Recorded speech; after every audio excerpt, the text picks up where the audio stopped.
Libre de nos chaînes, nous marchons vers toi. Ta main souveraine a fermé nos pas,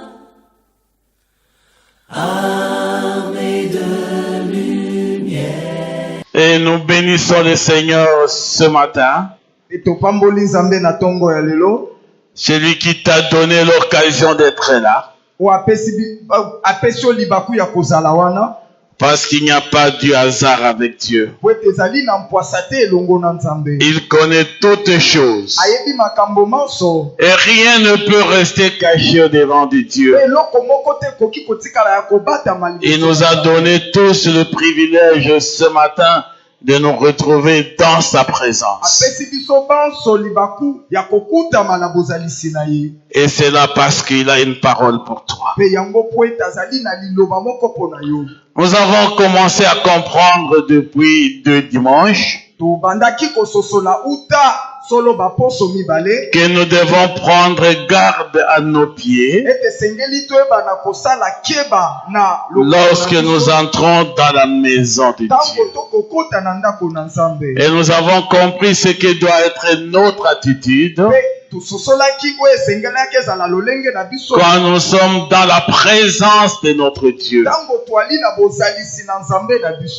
Nos pieds nous amènent dans la maison de Dieu. Et nous nous amenons nos pieds dans la maison de Dieu. Et toi, tes pieds t'amènent où? En dehors de la présence de Dieu. Regarde partout nous sommes en train de passer. Et partout où nous allons. La Bible dit, heureux le pied qui vont annoncer l'évangile de Jésus. Ce sont des pieds bénis. Et quand les pieds sont bénis, c'est que nous sommes aussi bénis. Amen. Amen. Amen. Là où tu vas, là où tu amènes tes pieds, si c'est un lieu de bénédiction, toi aussi tu es béni. Si ce n'est pas un lieu de bénédiction, c'est que tu as amené tes pieds dans un lieu où il n'y a pas cette gloire de Dieu. Et aujourd'hui, nous sommes en train de nous éveiller nous-mêmes, de nous interpeller nous-mêmes pour regarder notre propre vie chrétienne. Bien-aimés dans le Seigneur, Dieu ne changera jamais. Non pas à cause de notre volonté, mais il reste le même à cause de sa volonté à lui. Amen. Amen. C'est pourquoi c'est avec Dieu que nous avons la majorité, mais Dieu ne regarde pas la majorité des hommes. Si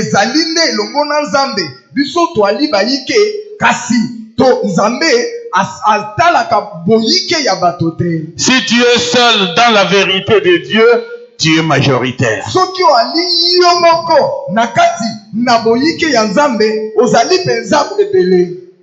Mais vous pouvez être nombreux sans Dieu, vous n'êtes pas majoritaire. Une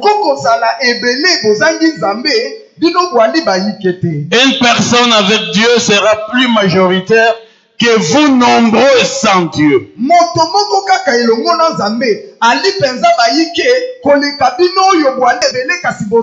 Toujours à être avec Dieu. Parce que nous avons raison toujours avec Dieu. C'est pourquoi la Bible dit encore qu'avec Dieu nous ferons des exploits. C'est avec lui que les exploits seuls se réalisent. Mais pas avec les hommes, avec tout ce qu'ils peuvent avoir sans Dieu. C'est pourquoi nous devons faire attention pour bien comprendre où nous amenons nos pieds, où nous allons. Car la véritable bénédiction, c'est seulement là où il y a Dieu. Et aujourd'hui, les gens croient que la bénédiction, c'est seulement avoir de l'argent, avoir tout ce qu'il faut pour manger, et on considère seulement le matériel. Quand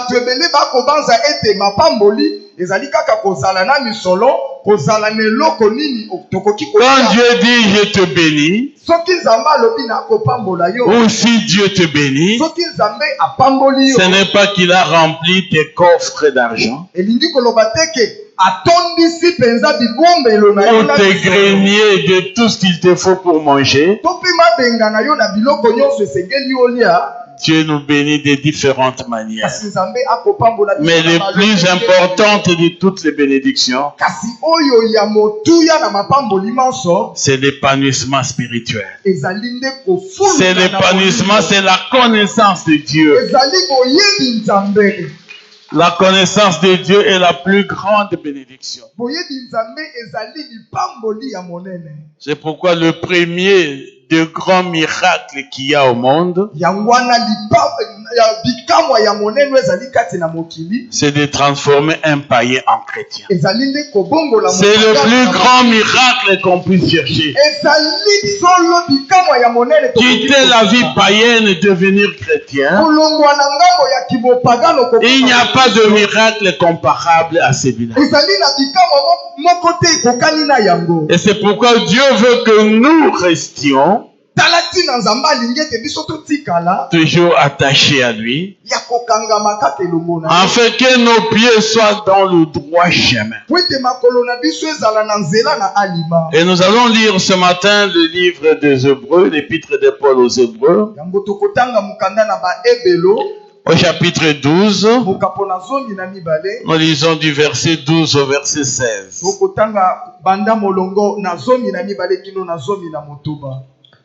Nous commençons par là, ça sera le premier texte. Et le deuxième, c'est le texte que nous avions lu aussi la fois passée. Toujours l'épître de Paul à Tite. Le chapitre 1er, le verset 13 à 16. Mais nous allons continuer aussi Tite au chapitre 2. Et nous allons continuer du verset 1er jusqu'au verset même 15. C'est par là que nous allons terminer. Lisons aujourd'hui Hébreux chapitre 12, verset 12. Fortifiez donc vos mains languissantes et vos genoux affaiblis. Nous ne sommes plus capables de prier Dieu tout en étant à genoux. Et la Bible commence par vous demander de fortifier vos genoux affaiblis. Savoir prendre du temps en prière à genoux devant Dieu dans votre maison, c'est quelque chose de plus important dans notre vie de communion avec Dieu.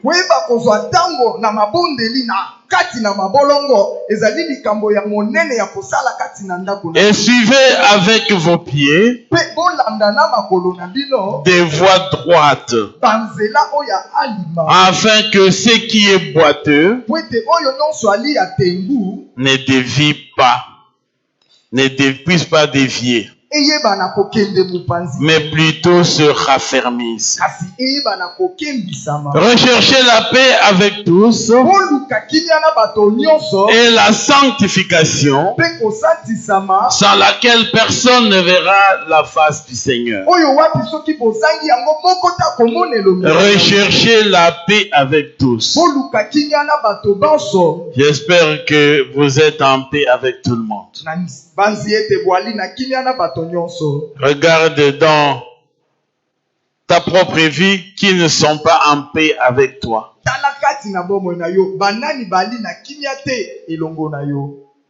À qui tu peux pardonner ou à qui tu peux demander pardon. Recherchez la paix avec tous et la sanctification, sans laquelle personne ne verra le Seigneur. Tu veux bien voir Dieu dans ta vie? Alors recherche la paix avec tous. Marche dans cette vie de sanctification. Veille à ce que nul ne se prive de la grâce de Dieu. À ce qu'aucune racine d'amertume poussant des rejetons ne produise de trouble.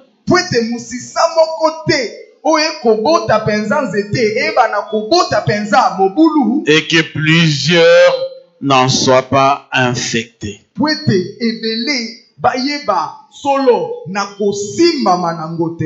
Là où tu es, que toi tu ne sois pas la source de trouble, mais que tu apportes davantage la grâce de Dieu au milieu de toi.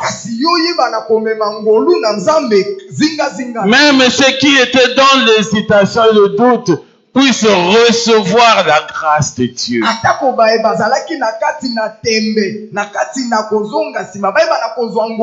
Les gens peuvent venir au Seigneur rien qu'en te voyant.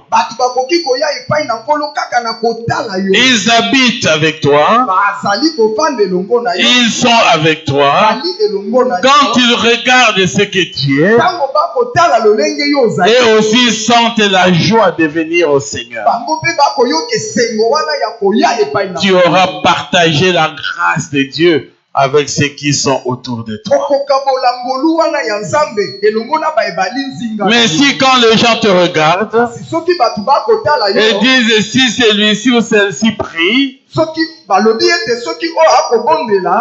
en tout cas je ne peux pas aller dans leur église. Je ne vois pas pourquoi je dois prier aussi. Parce qu'ils sentent que tu n'attires pas par la grâce de Dieu le trait pour que les gens viennent au Seigneur à cause de ta vie, mais tu le repousses.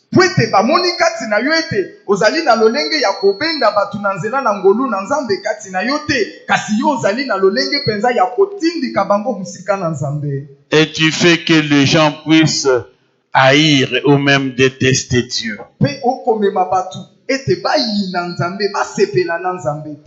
Veille à ce que nul ne se prive de la grâce de Dieu.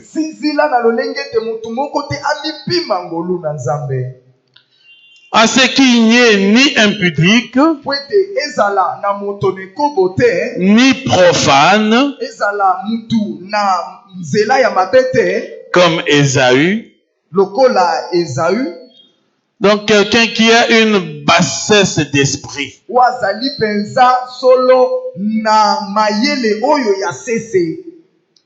Qu'est-ce qu'Ésaü avait fait? Qui pour aimer un repas vendit son droit d'aînesse.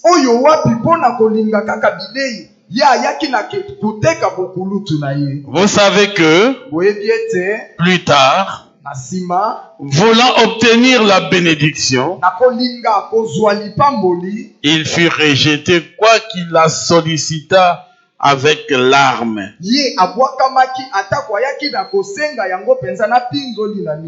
Car son repentir ne put avoir aucun effet. Vous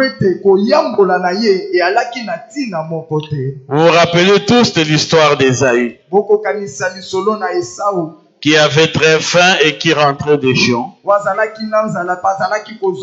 et qui a trouvé son frère Jacob, et dit, donne-moi un peu de ton repas. Et Jacob, plus avisé qu'il était,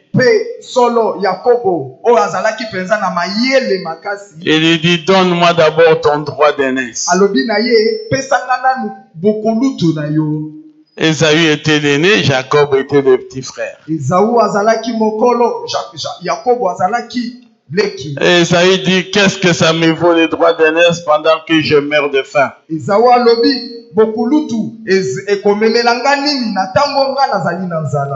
C'est ce que la Bible appelle être profane. Donc tu ne fais pas attention à des choses que tu déclares. Tu ne réalises pas ce que tu es en train de faire. Et c'est quand les conséquences arrivent que tu commences à pleurnicher. Il dit, quel que soit ton repentir, il y a des choses qui sont déjà faites. Et c'était ça. Ésaü a mangé, mais il ne sait pas ce que c'est la déclaration. La Bible dit que la vie et la mort sont au bout de la langue. Amen. Amen. Amen. Est-ce qu'on peut acclamer le Seigneur? Alors faites attention à des choses que vous déclarez. Il dit, qu'est-ce que ça me vaut? Vous donnez le droit d'aînesse au lieu de mourir de faim.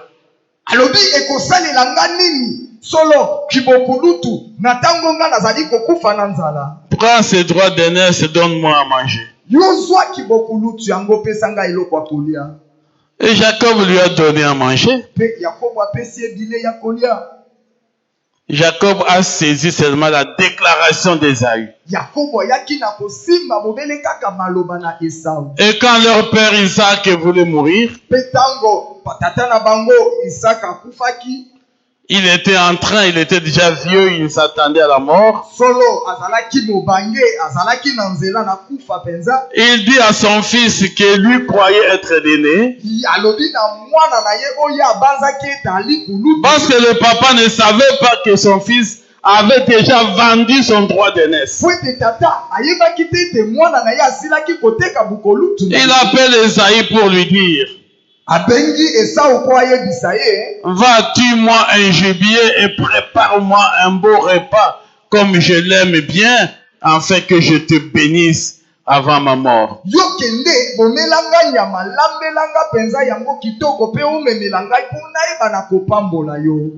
Et pourtant la mère avait écouté.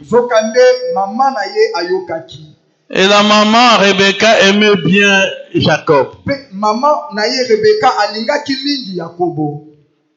Et la maman dit, quand Ésaü va en brousse chasser, vous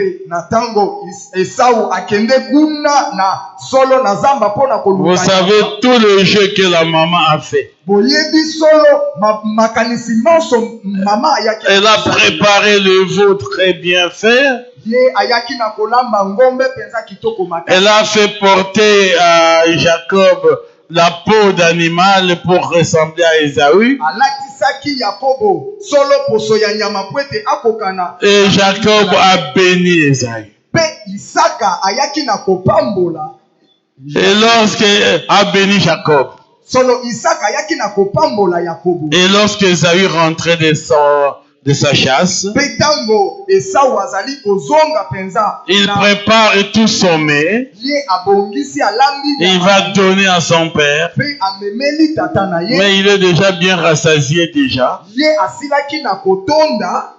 Et deuxièmement, il lui dit, il n'y a plus d'autre bénédiction. Mais j'ai tout donné. Amen. Amen. Amen. Amen. On peut acclamer le Seigneur notre Dieu. Faisons attention aux paroles de nos bouches. Vous pouvez croire que vous avez dit seulement une petite chose, mais vous n'en savez pas les conséquences spirituelles. Les conséquences ont fait que Jacob a été richement béni. Et c'est ce qui fait que Jacob est le père des 12 patriarches.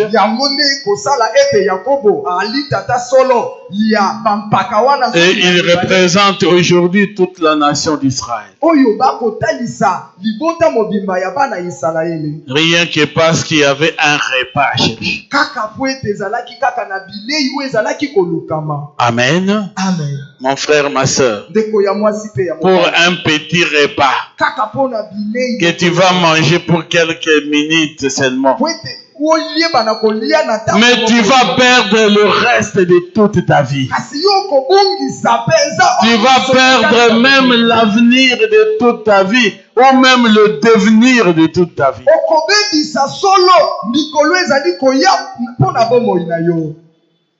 C'est vrai, on peut dire, la Bible dit que j'ai aimé Jacob, j'ai haï Esaü.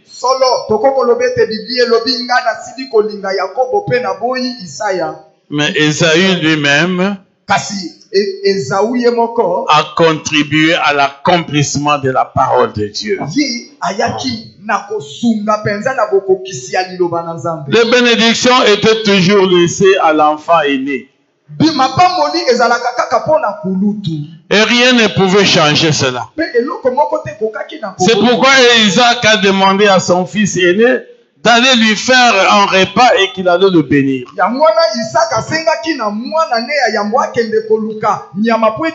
Mais le plan de Dieu est autre. Ce fils aîné-là venait de vendre son droit d'aînesse. Donc Jacob était devenu le fils aîné. Et il prend la bénédiction dans la loi de Dieu. Parce que c'est le fils aîné qui devrait être béni à ce moment-là. Amen. Amen. Amen. Bien, mais nous devons faire attention à cela.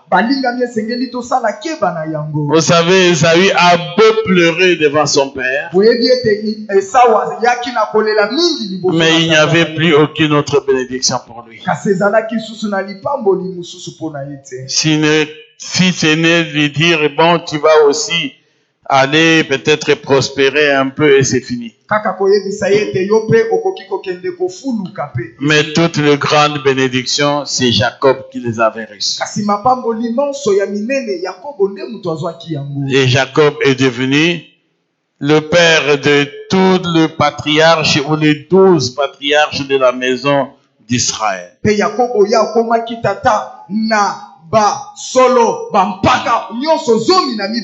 Nous voudrions seulement aujourd'hui vous rappeler que nous devons faire attention. Ne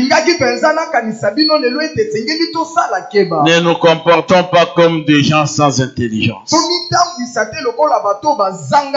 C'est pourquoi dans l'épître de Paul aux Romains au chapitre 12, la Bible dit que nous devons nous laisser transformer par le renouvellement de notre intelligence. Si tu sens qu'il y a quelque chose qui ne va pas, arrête-toi. Demande à Dieu de te renouveler l'intelligence. L'intelligence et la connaissance de Dieu nous apporte la sagesse. Et nous pouvons connaître ou marcher dans la volonté de Dieu. Amen. Amen. Amen. Amen. Comme vous avez vu, nous avons beaucoup insisté sur le livre de Luc au chapitre 6, verset 47. Pourquoi m'appelez-vous Seigneur, Seigneur, et ne faites-vous pas ce que je dis? comprendre ce que Dieu dit et faire ce que Dieu dit, nous devons être habités par la sagesse qui vient de Dieu. Sinon, nous ne ferons pas les choses comme le Seigneur le veut. Sinon, vous ne saurez pas quelle est la volonté de Dieu pour votre vie. Et pourtant, la volonté de Dieu pour nous, c'est la chose la plus importante. Si nous savons identifier cette volonté et nous soumettre à elle.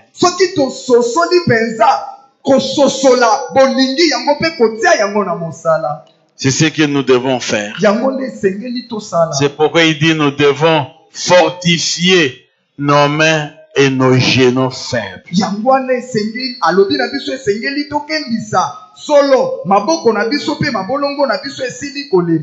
Afin que nous ayons une vie de prière.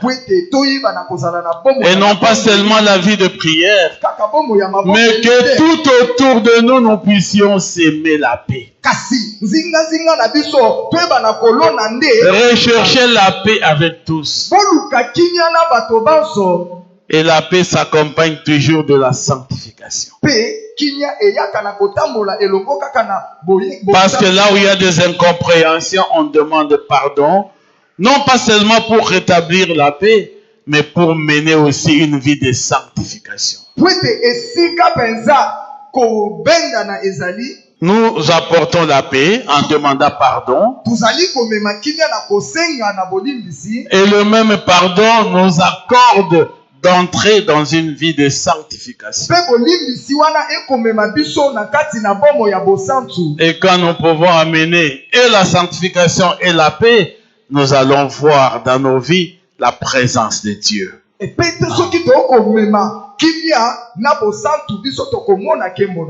Parce qu'il dit sans la sanctification et sans la paix, personne ne verra le Seigneur.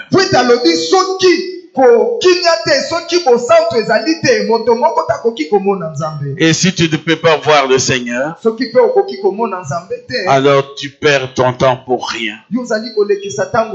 La volonté de Dieu, c'est d'expérimenter la présence de Dieu dans notre vie. Chacun de nous doit avoir une expérience personnelle avec Dieu. La manière dont Dieu me parle de moi peut ne pas être la même chose qu'il te parle à toi. Même pas à ton épouse ou à ton mari. Moi, je sais comment Dieu me parle. C'est une expérience personnelle dans ma communion avec Dieu. Il y a des personnes, quand il est à genoux pour prier le Seigneur, Dieu peut lui donner un verset de la Bible. Dieu peut lui donner une telle conviction. Il y a d'autres personnes, Dieu peut te répondre même par un cantique. Dieu peut te répondre par une pensée, une parole qui sort seulement en pensée, sans qu'il te donne un verset de la Bible. Et il y a plusieurs manières de vivre une expérience personnelle avec Dieu.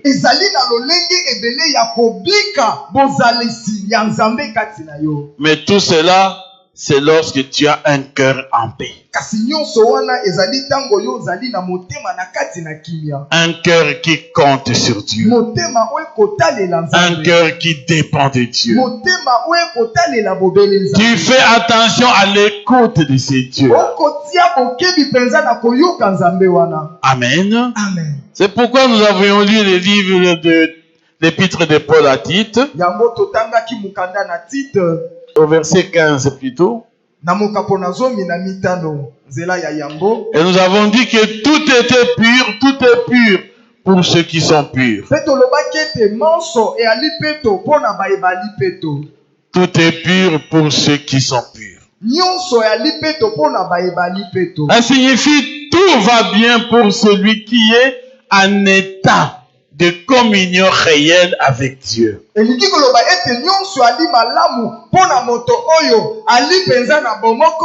peux parler avec l'autorité de Dieu si tu es dans un état de communion avec ces dieux-là.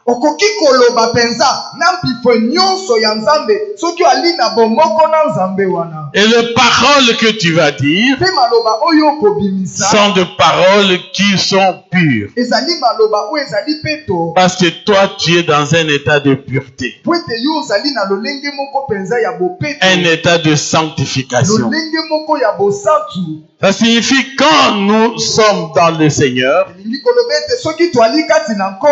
un état de sanctification doit être notre vie de tous les jours. Avoir commis un péché doit être une exception.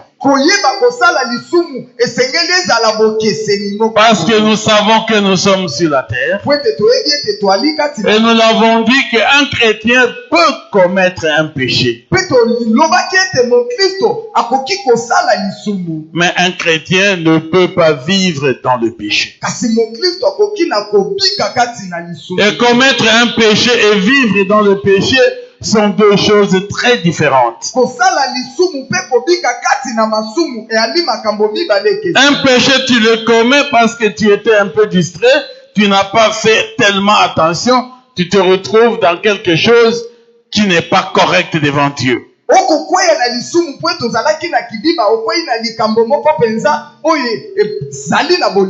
dès que le Saint-Esprit de Dieu te rappelle, parce que le Saint-Esprit de Dieu ne nous laisse jamais ignorants.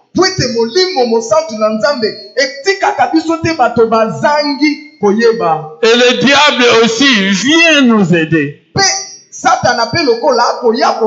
Le diable vous amène un deuxième péché, la culpabilité. Toi, tu peux être content d'avoir fait quelque chose,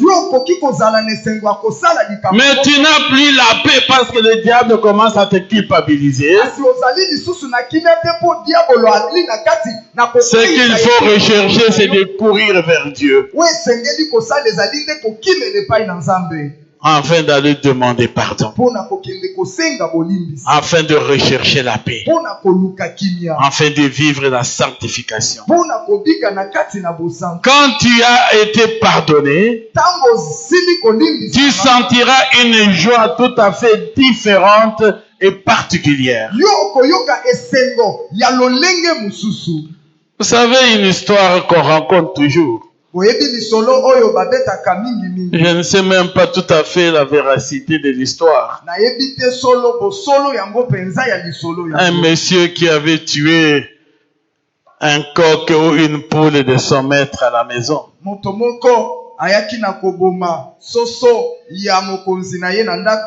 Il aimait bien son petit élevage. Et quand il demandait, je ne vois plus une de mes poules ici ou un de mes coqs. L'ouvrier était allé jeter ça.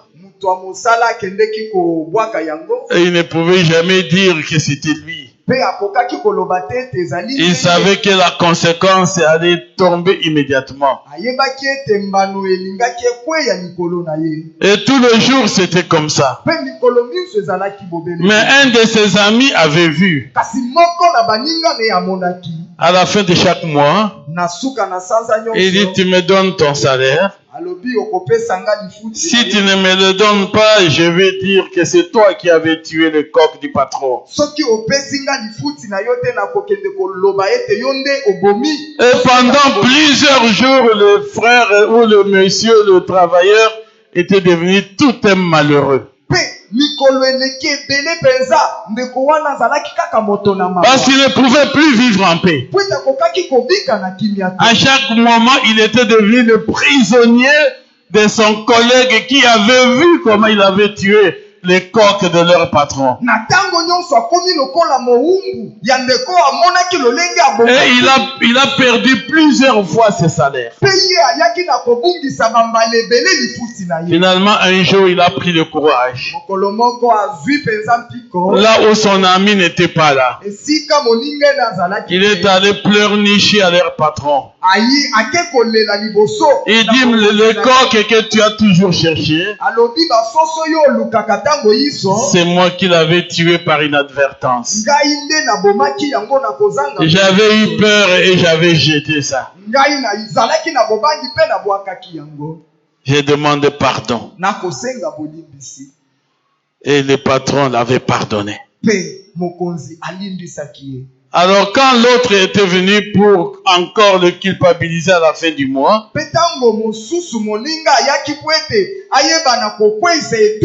il était surpris d'entendre, tu veux aller m'accuser chez le patron? Cette fois-ci, je ne te donne pas mon salaire. Va m'accuser chez le patron. Va m'accuser. J'ai déjà été pardonné. J'ai déjà été pardonné. Amen. On peut acclamer le Seigneur notre Dieu. Voilà pourquoi on dit que le pardon est une puissance qui libère.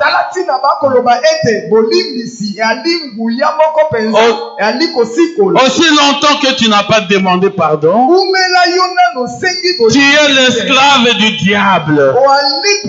Et il va te tenir à tout moment. Qu'est-ce que tu veux faire? Je peux t'accuser. Qu'est-ce que tu ne me donnes pas? Je vais t'accuser. Alors va t'accuser toi-même pour demander ton pardon. Et c'est ça que nous faisons avec Dieu. N'allez pas prier le Seigneur, parce que je sais que c'est ça où beaucoup d'enfants de Dieu tombent. Je suis pécheur. Pas de prière de pardon global. Seigneur, je fais ça. Pardonne-moi.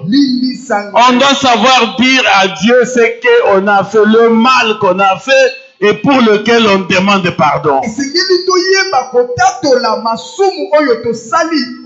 Mais pas de pardon global. Oh Seigneur, tu sais, je suis pécheur, pardonne-moi. Là, tu es tricheur. Tu es seulement en train de tricher. Et Dieu va te pardonner de quoi? Parce que Dieu va regarder la liste de tes péchés. Il connaît tous tes péchés.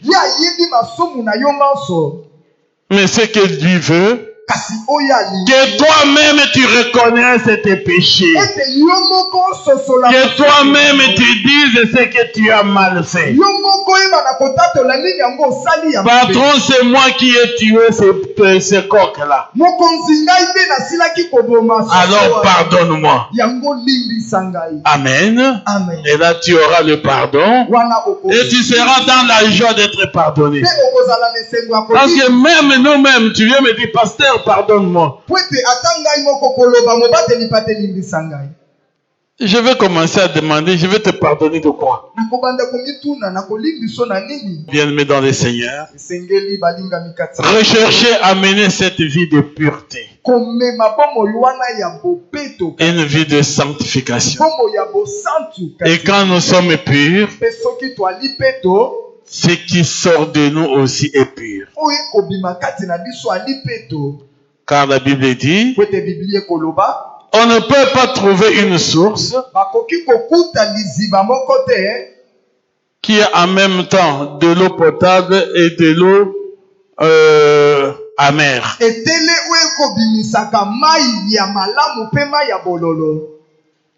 Tu tires le verre, tu as de l'eau potable. Tu prends un deuxième verre, c'est de l'eau amère.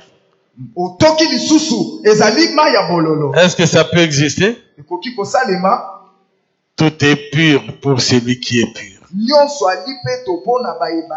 C'est ça qui détruit notre évangile d'aujourd'hui. Parce que nous, les serviteurs de Dieu, nous ne sommes plus purs dans tout notre être. Et nous développons facilement ce fameux discours. Faites ce que je dis, ne faites pas ce que je fais.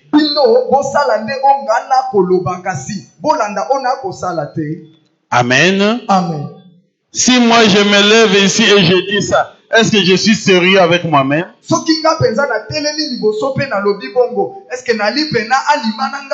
Un prédicateur qui va dire aux gens, faites ce que je vous dis, c'est bon. Mais je vais encore venir dire après, ne faites pas ce que je fais. Ça signifie ce que je fais est contraire à ce que j'ai dit.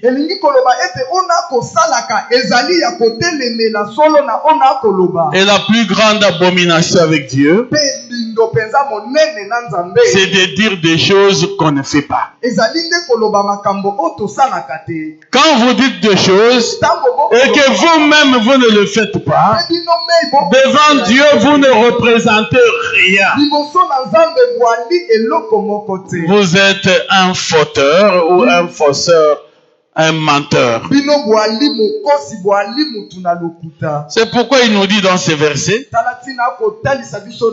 mais rien n'est pur pour ceux qui sont souillés et incrédules.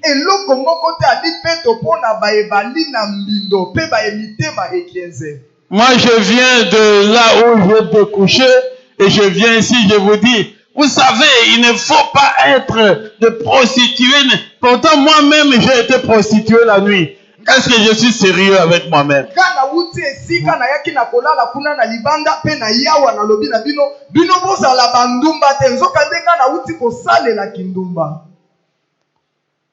Si ce n'était pas le temps d'aujourd'hui, plusieurs églises allaient s'ouvrir, la terre s'ouvre, et plusieurs pasteurs auraient déjà été avalés par la terre, même là à la chair où nous nous trouvons.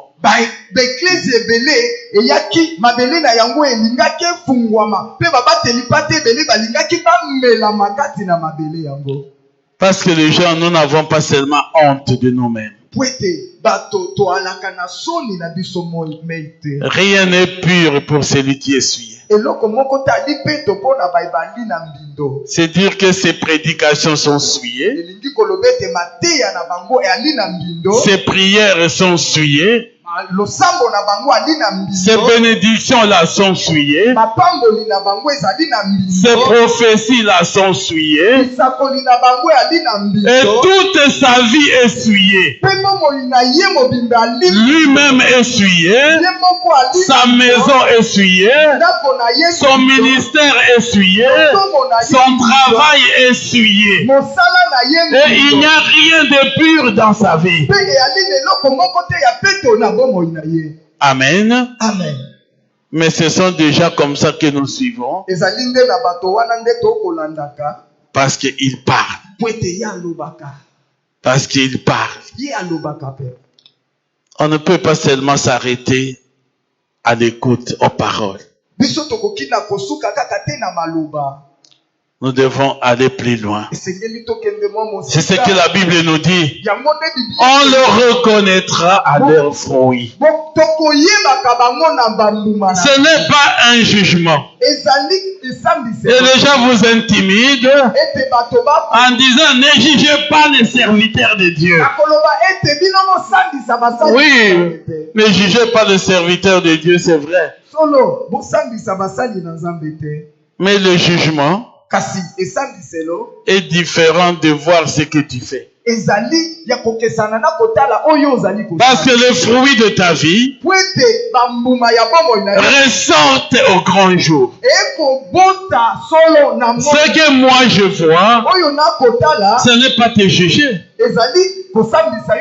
Si je vois en toi un manguier ou une papaye, je dirais mais j'ai vu la mangue ou la papaye. Je ne veux pas te juger que tu deviens manguier ou tu ne deviens pas payé. Je t'appelle par ce que tu es, par ce que j'ai vu. Et ce n'est pas ça le jugement.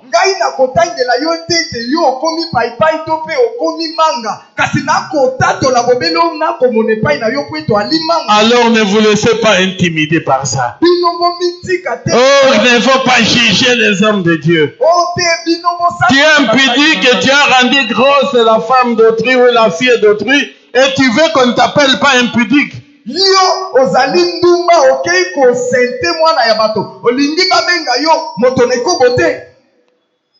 Même si tu es pasteur, si tu as volé, on va t'appeler voleur. Si tu es impudique, on va t'appeler impudique. Parce que c'est ce qu'on a vu en toi. Non, c'était seulement une erreur. Oui, alors lève-toi et va demander pardon même à la télévision. Pour que les gens sachent que tu n'es plus ce que tu as été ou ce qu'on a vu de toi.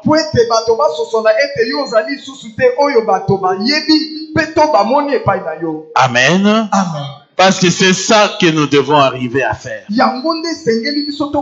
Parce que les gens ont développé un professionnalisme en racontant les choses qu'eux-mêmes ne peuvent pas faire. Et c'est ça le professionnel. La Bible dit, ils font profession. Enseigner la parole de Dieu. Moi, je connais beaucoup de théologiens qui sont des païens. Des docteurs en théologie. Et qui sont des professeurs même, qui enseignent la théologie. Mais ils te disent ça, ce n'est rien, c'est de la science tellement. Mais la vie chrétienne ne représente rien. Si tu l'entends prêcher, parce qu'il prêche selon les érudits, le principe qu'il a appris dans la théologie. Mais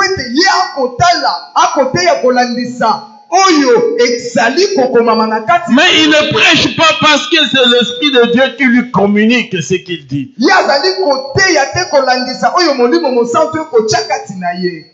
Pour prêcher, je n'ai pas besoin d'aller prendre un livre de théologie. Moi, je mets mes genoux à terre et j'écoute le Seigneur. Et Dieu vous dit, vous parlerez de ça, vous direz ça, vous direz ça. Et plusieurs fois, vous pouvez vous retrouver ici. Mais tout ce que tu dis là n'existe même pas dans le cahier. Ça signifie l'Esprit de Dieu prend lui-même en charge ce qu'il veut que tu communiques au peuple de Dieu.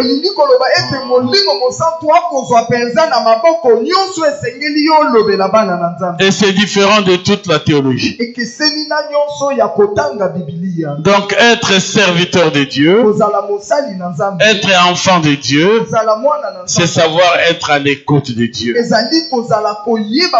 quand tu es à l'écoute de Dieu, tu ne laisseras pas un péché habiter ta vie. Tu vas mener une vie de sanctification, une vie de paix. Mais tu ne feras pas le professionnalisme. Comme la Bible le dit, ils font profession de connaître Dieu. Ils montrent à tout le monde que ce sont eux le grand. Mais la Bible dit que leurs œuvres réunissent leurs paroles. Donc leurs œuvres sont en contradiction avec leurs paroles. Ce ne sont que de rebelles. Quand vous les suivez dans leur vie qu'ils appellent privée,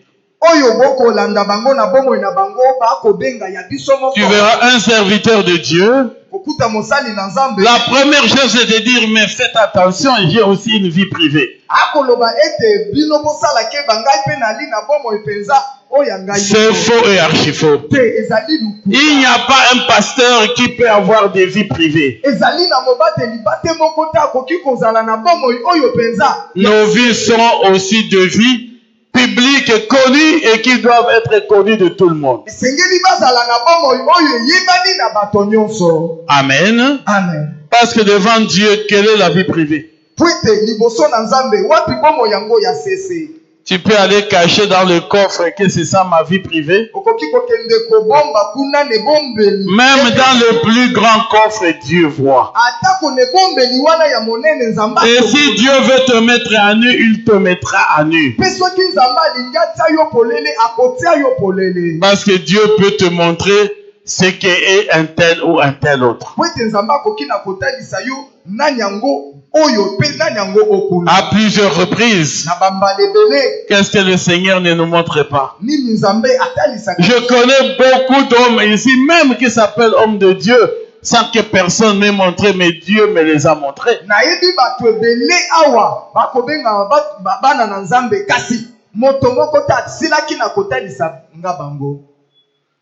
Je ne veux pas seulement vous faire peur. Combien d'entre vous que nous nous connaissons sans que personne ne vienne nous dire ce que vous êtes?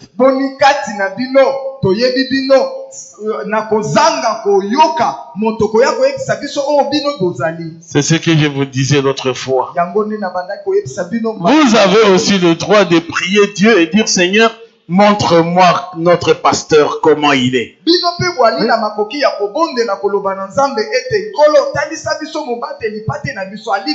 Et Dieu va vous montrer clairement quelle est la vie de celui qui est votre pasteur. Si vous le faites avec amour.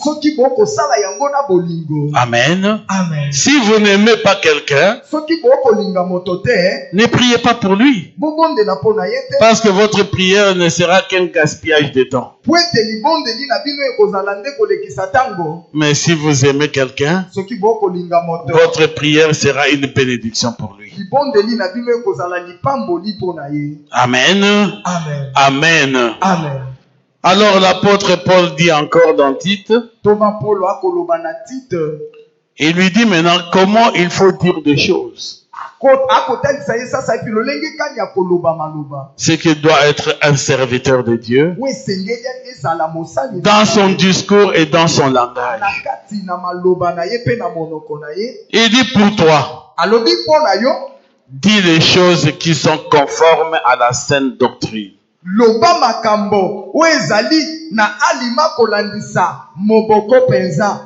On ne peut pas venir à l'église et commencer à flatter les enfants de Dieu. Parce qu'on dit aujourd'hui, vous verrez avec ces prédications de sanctification là, les gens ne peuvent pas venir à l'église. Les Kinois aiment qu'on les flatte, on leur dit béni, allez dans le voyage. C'est ça la prédication. Je ne ferai pas des choses de flatterie.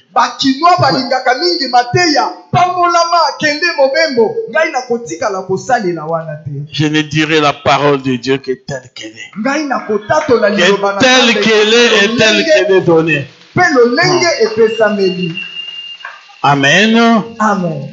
C'est ça que l'apôtre Paul dit à son fils Tite. Il dit, dites les choses qui sont conformes à la saine doctrine.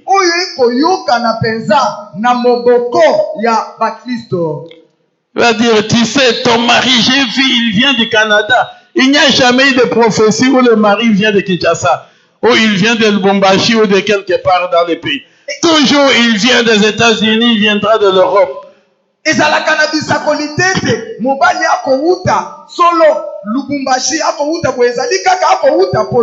Parce que vous aimez entendre ça. Vous voulez qu'on vous dise des choses comme ça.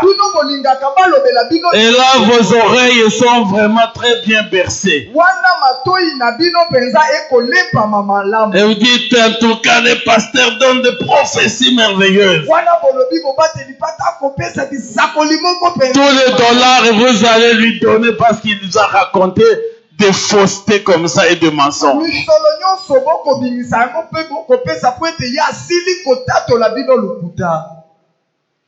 Il dit, dites au vieillard,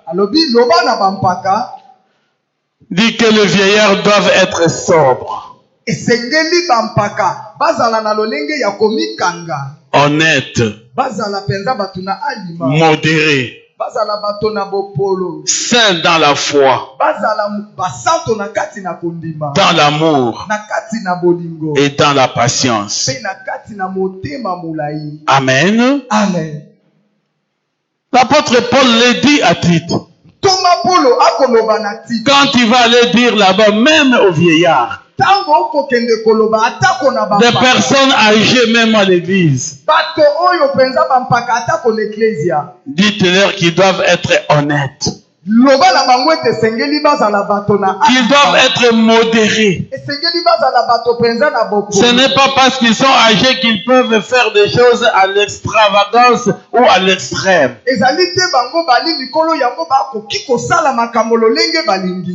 Dites aux femmes âgées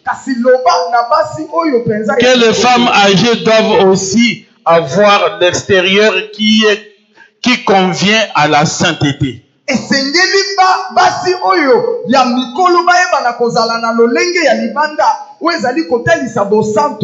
Ne pas être médisante, ni à donner au vin. Elles doivent donner de bonnes instructions aux jeunes femmes.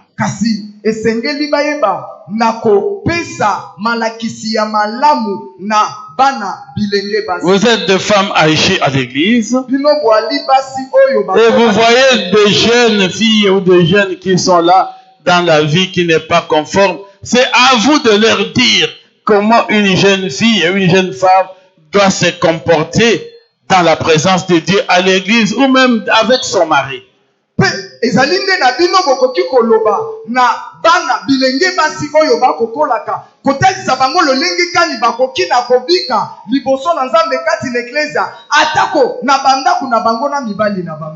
Au verset 4, il dit, dans le but d'apprendre aux jeunes femmes à aimer leur mari et leurs enfants.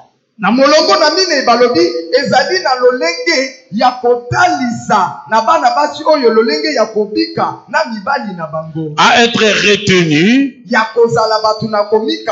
chaste,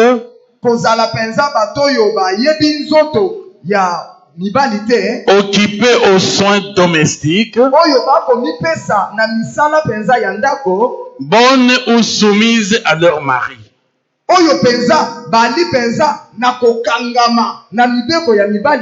Afin que la parole de Dieu ne soit pas blasphémée. Exhorte également aux jeunes gens à être modérés. Ne pas être un jeune à l'église et on dit non, je suis à la mode, c'est maintenant ma kamboya mikolo.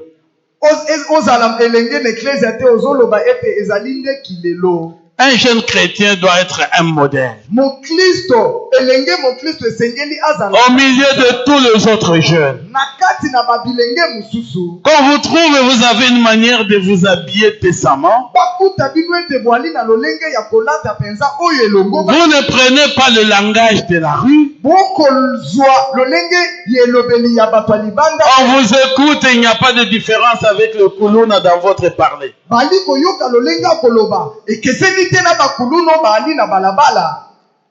Les jeunes doivent être modérés. Et ils doivent être corrects également. Et savoir marcher dans la volonté de Dieu.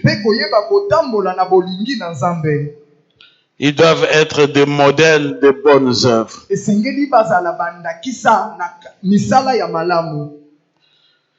Ils doivent savoir aussi se comporter dignement.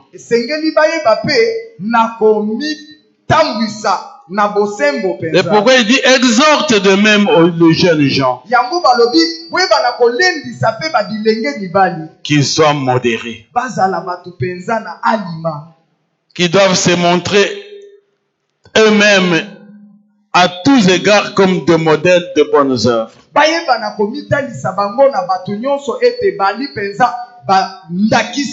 Et quand tu leur parles, que toi-même tu donnes des paroles saines, un enseignement pur qui est digne, irréprochable et qui peut confondre les adversaires. On te retrouve, on va reconnaître ça, c'est un enfant bien éduqué.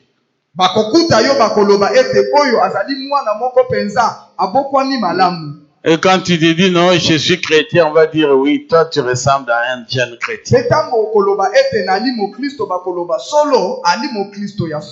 Il dit, exhorte également le serviteur à être soumis à leur maître.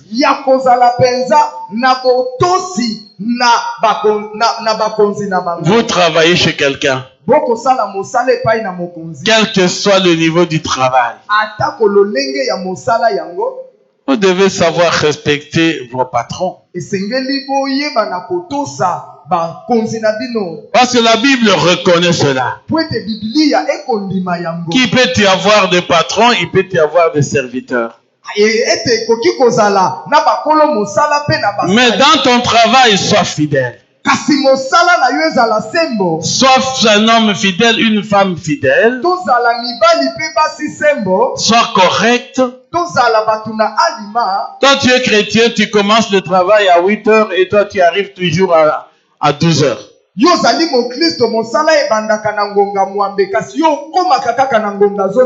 si on te cherche du travail, il dit mais comment celui-là est même pasteur, il m'a chassé. C'est ça le travail que nous les pasteurs nous avons comme difficulté. Les gens croient qu'être pasteur c'est être là pour le laisser faire.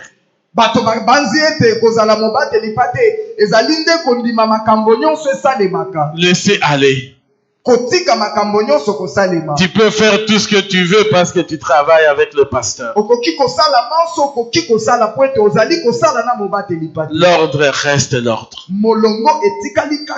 Si tu travailles avec moi, si nous commençons à 8 heures, je peux te pardonner 1 jour, 2 jours. Et si le 3e jour tu commences à 10 heures, à 9 heures, ainsi de suite, je vais te dire merci mon frère. On peut se voir à l'église mais plus au travail.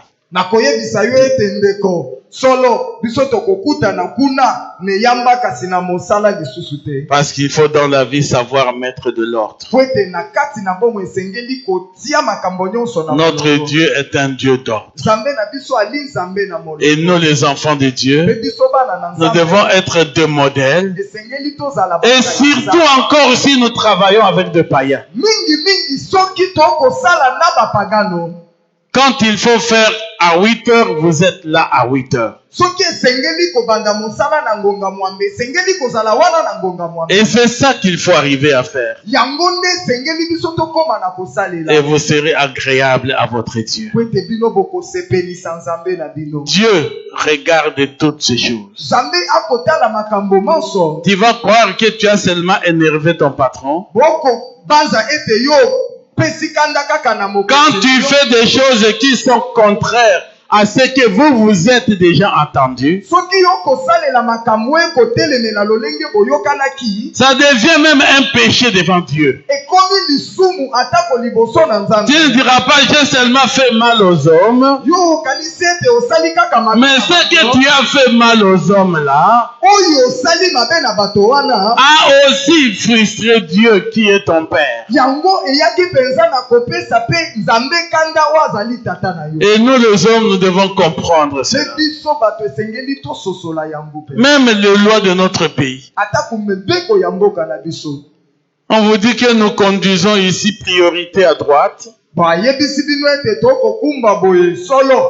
que beaucoup d'enfants de Dieu, vous ignorez ces choses-là. Quand vous brûlez le feu rouge, vous n'avez pas péché seulement contre l'État. Même devant Dieu, vous êtes en faute. Quand vous salissez tout ce que vous jetez dans les rues là, vous êtes chrétien. Même s'il n'y a personne qui vient ramasser. Mais toi, sois un modèle. Sois un modèle en toutes choses.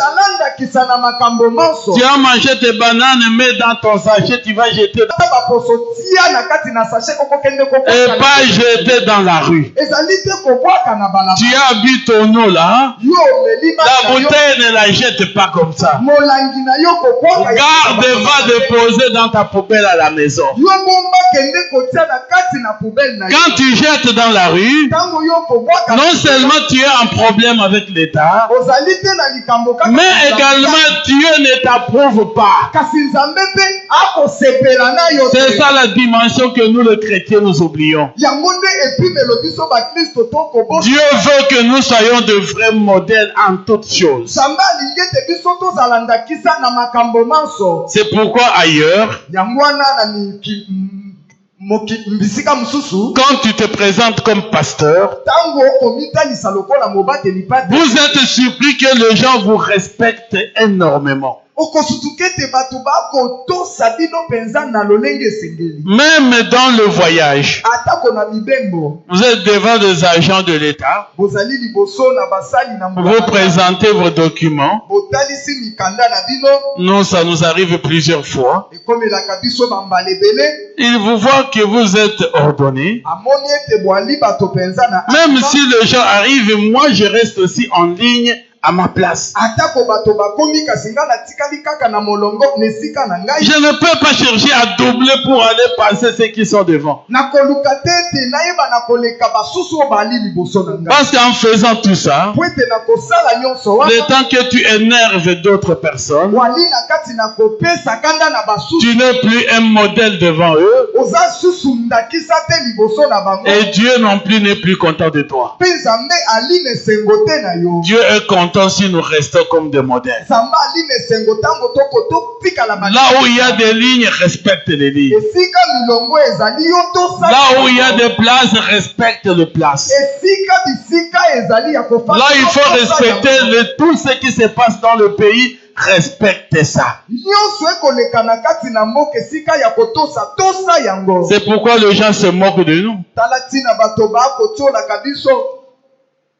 Quand il faut avoir l'argent, la corruption, tu oublies même que tu es chrétien.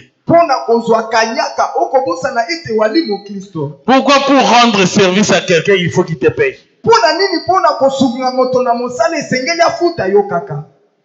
Amen. Amen. Est-ce qu'on peut acclamer le Seigneur notre Dieu? Mais soyons des modèles nous-mêmes pour honorer notre Dieu. Non pas à cause des autres, mais à cause de Dieu. Soyez bons, non pas à cause des autres, mais vous êtes bons à cause de Dieu. À cause de Dieu, je veux faire ce qui est correct. À cause de Dieu, je peux aider le malheureux. Je ne les aide pas là parce qu'ils sont malheureux. Mais je les aide parce que je dois obéir à la parole de Dieu d'apporter, d'être une bénédiction pour les autres.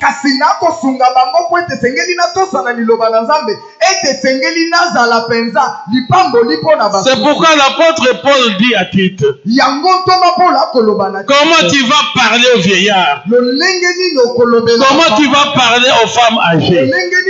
Comment tu vas parler aux jeunes femmes? Comment il faut parler aux jeunes gens? Comment il faut parler aux serviteurs?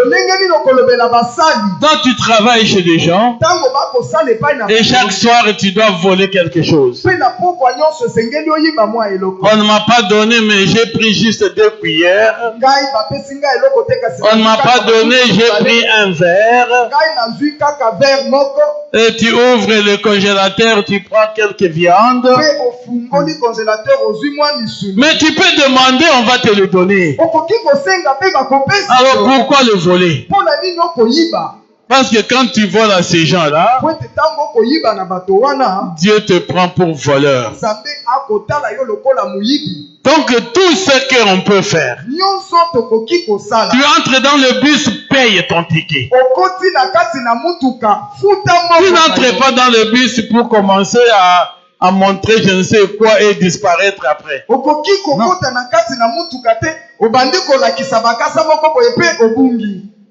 Nous devons être honnêtes à toutes les choses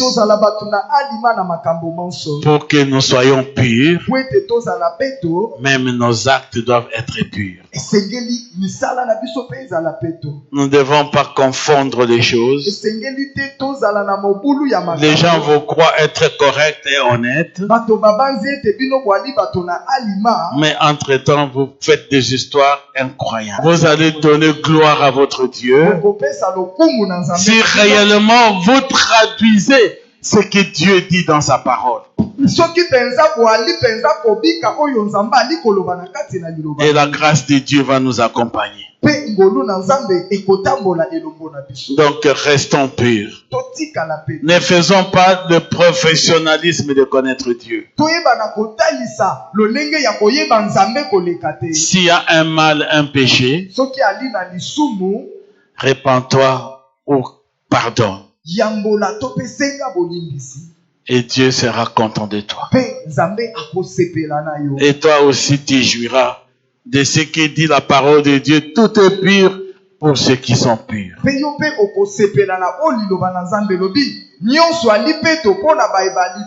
Quand tu prieras, Dieu exaucera. Quand tu témoigneras, les paroles de ton témoignage apporteront un appui, un soutien à d'autres.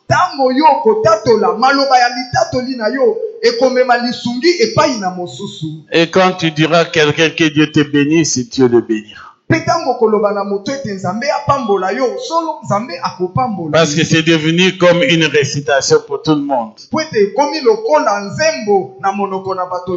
Toi, tu vas bénir quelqu'un, est-ce que Dieu te connaît? Est-ce que tu as une vie où tes paroles peuvent être pures? Et pourtant, nous aimons bien les dire tous les jours. Que Dieu te bénisse, mon frère. Que Dieu te bénisse, ma soeur. Si toi tu n'es pas correct, ce que tu as dit là, ce n'est qu'une malédiction pour lui.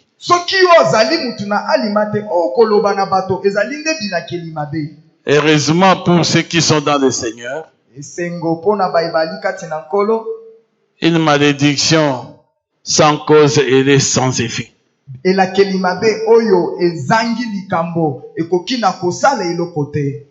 quand nous sommes dans le Seigneur, Dieu exécute les paroles de ses serviteurs. C'est ça la puissance de nos prières. Quand je demande, Seigneur, fais ça, mon frère, ainsi de suite, quand je suis en communion avec Dieu, le Seigneur exauce ma prière.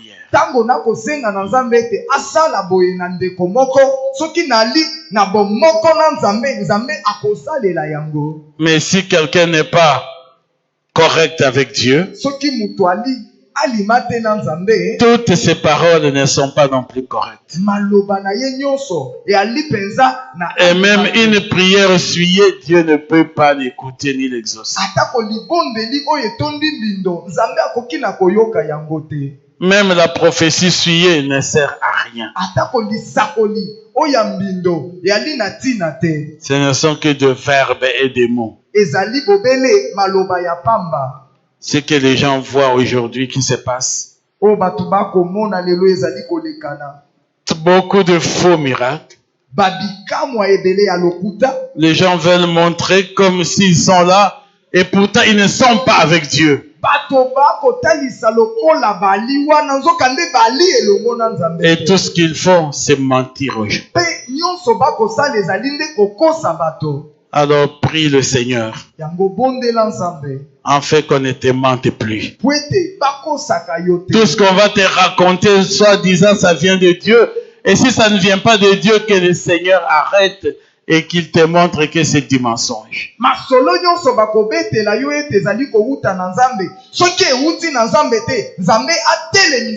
Je veux que cela soit ta prière, afin d'arrêter toutes ces faussetés qu'on est en train de raconter aux enfants de Dieu aujourd'hui.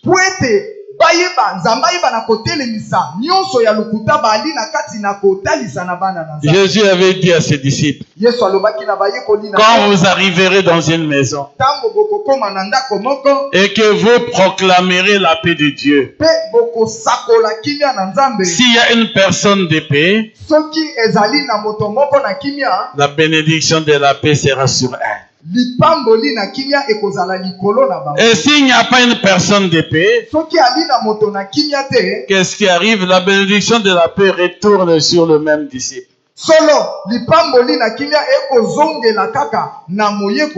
C'est pourquoi quand nous prions même pour l'assemblée,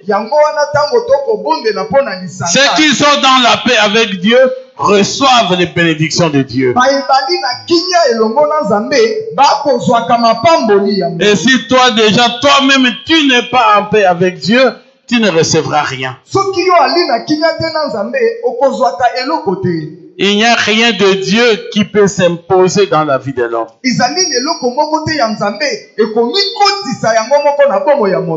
Il faut qu'il y ait déjà de la disposition dans nos cœurs qui reçoit les bénédictions de Dieu.